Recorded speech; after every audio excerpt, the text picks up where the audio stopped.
बिस्मिल्लाहिर्रहमानिर्रहीम। आप लोग देख रहे हैं मेरा यूट्यूब चैनल बायोलॉजी ब्रेकडाउन। हम क्लास 10 की जो बायोलॉजी की न्यू बुक आई है उसके यूनिट नंबर 11 के शॉर्ट क्वेश्चन आंसर्स को आज सॉल्व करेंगे।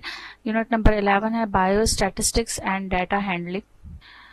यूनिट नंबर 11 का जो फर्स्ट क्वेश्चन हमसे बुक एक्सरसाइज में पूछा गया है वो है define mean, median and mod.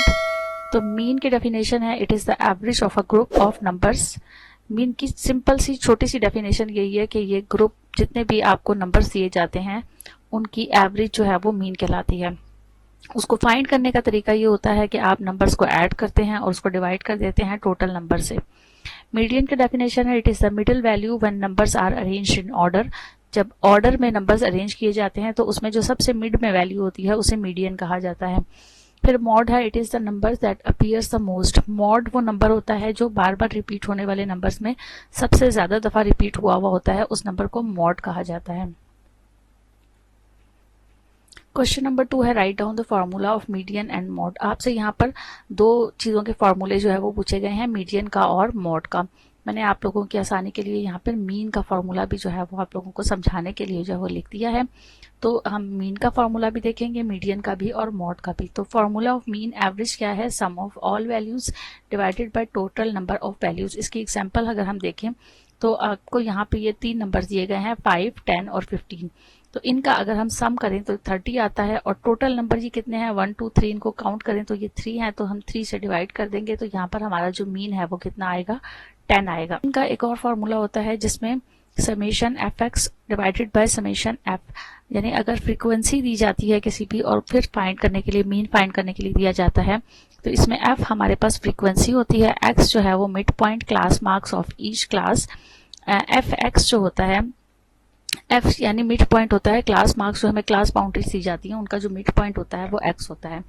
उसके बाद एफ एक्स फ्रीक्वेंसी को मल्टीप्लाई कर दिया जाता है मिड पॉइंट के साथ, तो हमारे पास ये एफ एक्स आ जाता है और फिर उनको टोटल कर लिया जाता है, सारे जितने भी एफ एक्स होते हैं तो वो ये समेशन एफ एक्स आ जाता है, यानी सम of all F x.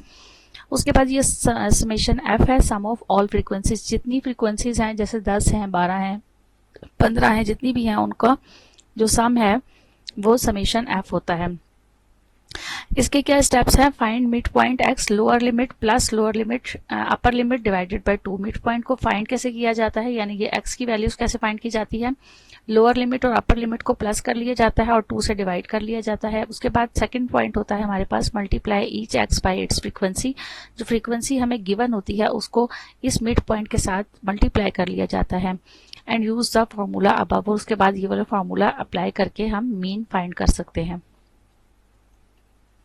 Next हमसे मीडियन का फार्मूला पूछा गया है। तो मीडियन का फार्मूला दो तरीके से हम जो है वो बता सकते हैं, एक अनग्रुप डाटा का और एक ग्रुप डाटा का।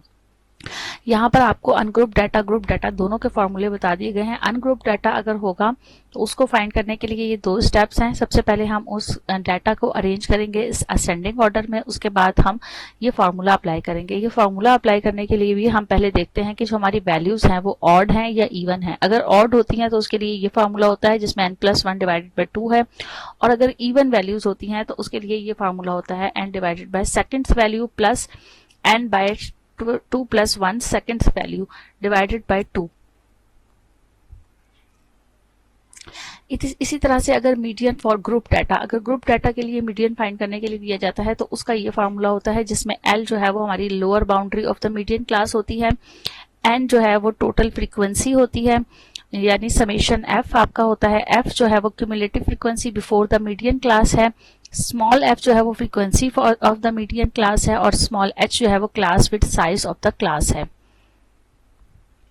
के लिए जो फार्मूला हमें दिया गया है वो है L प्लस, ये ग्रुप डाटा के लिए है L plus F1 minus F0 divided by 2 F1 minus F0 minus F2 और मल्टीप्लाई इसको H से करना होता है। इसमें ये सारी वैल्यूज जो है वो इसके बारे में आपको यहाँ पे बता दिया गया है कि L क्या है, L lower boundary of model class है, F1 frequency of model class है, F0 frequency before model class है और F2 frequency after model class है और H क्लास विड्थ है।